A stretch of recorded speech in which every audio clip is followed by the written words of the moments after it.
ખીજડીયા હનુમાનજી મહારાજના મંદિરે મારુતિ યજ્ઞ કરવામાં આવેલ। વેજલપુર વિસ્તારમાં આવેલા ખીજડીયા હનુમાનજી મહારાજના મંદિરે પૂજારી રીતેશભાઈ શુક્લના માર્ગદર્શન નીચે મંદિરનો સ્થાપના દિવસ નિમિત્તે મંદિરના પટાંગણમાં હવનનું આયોજન કરવામાં આવેલું હતું, જેમાં કર્મકાંડી બ્રાહ્મણ બિપિનભાઈ મહારાજની ટીમે સવારથી સાંજ સુધી યજમાનોને પૂજા અર્ચના કરવામાં આવી હતી। ત્યારબાદ સાંજે યજ્ઞની પૂર્ણાહુતિ વખતે શ્રીફળ હોમવામાં આવ્યું હતું।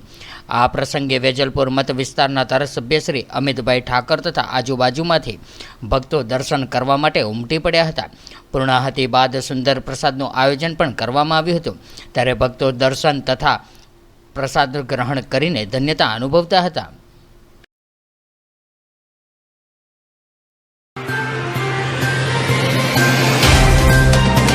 तो व्हाट्सएप, ट्विटर, फेसबुक, इंस्टा जहाँ भी आपका अकाउंट है, इसे शेयर बटन के द्वारा वहाँ पर शेयर करें।